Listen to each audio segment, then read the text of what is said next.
today. I don't even know why I'm so nervous about this. I think because I think I'm gonna do it wrong, but I just need to get it out there.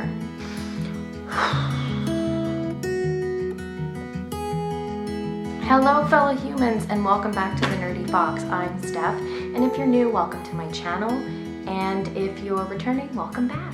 I was speaking with a fellow booktuber last night, and she informed me that I needed to do some book reviews. I recently did a tag talking about the fact that I'm nervous about making book reviews, and that's why I haven't done them yet, but I think today's today. You guys already know this by the title, and if you've seen any of my other videos, you would know that I would have to review Beyond the Black Door by A.M. Strickland. This book was the biggest surprise of 2020 for me.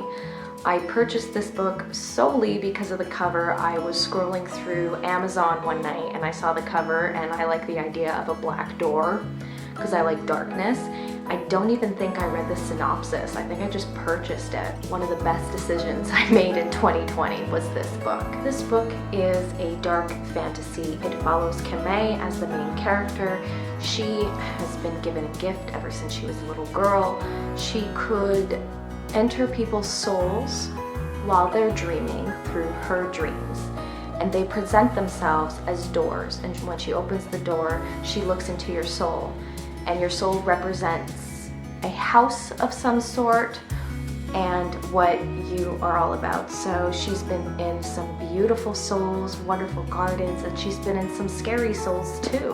Her and her mother have this gift, and ever since she was a little girl, there was this big black door in her dreams all the time. And her mother consistently said, do not go near the black door, we don't talk about the black door, we just need to ignore the black door. Throughout Kamei's life, the black door was very enticing. There were a few instances where she got closer to the door, where she touched the door, and there is obviously someone on the other side of the door that wants to get out. The beginning of the story, tragedy hits Kamei.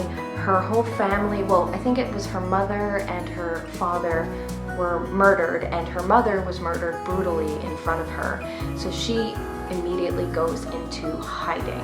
And because of all this, she ends up opening the black door. And there is a person on the other side.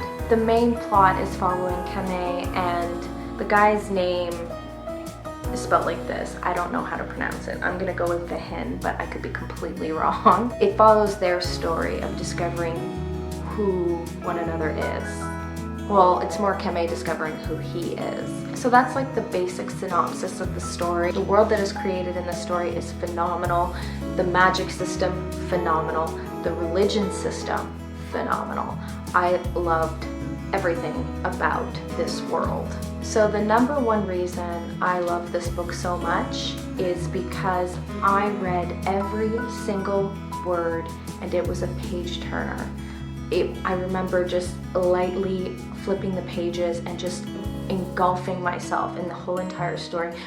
Just completely in the story. And for me, if a book does that, it's the best book ever. I absolutely loved it. And what's actually interesting about this book is the main character, the main protagonist, is asexual.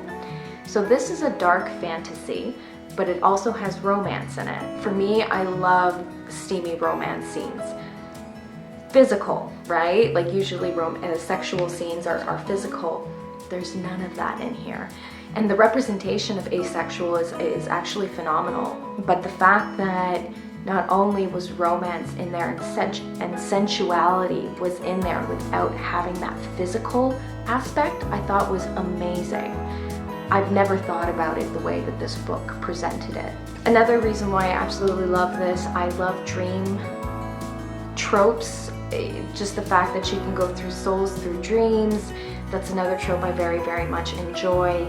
And the searching and going through all these different souls through the dreams, like the representation of each person's soul through a house of some sort is amazing. I also want to put in there, Kamei's mother was a courtesan, but what they're called in this book is pleasure artist. I thought that was the best name for a courtesan of like I've ever heard. To sum it up, Beyond the Black Door was an absolute dark fantasy page turner that I could not suggest more. There is so much in this book that I never thought I would be interested in, such as the asexuality as the main protagonist. It's just, like I said, the most wonderful surprise of 2020 was this book. And if you have it in your library or you see it at a store, please pick it up.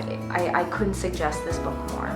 I hope you enjoyed my very first book review. If you did, please go ahead and give it a thumbs up, or if you have any critique, go ahead and hit me in the comments. I would love to hear what you have to say. And also let me know what you're reading. I'll see you next time. Bye.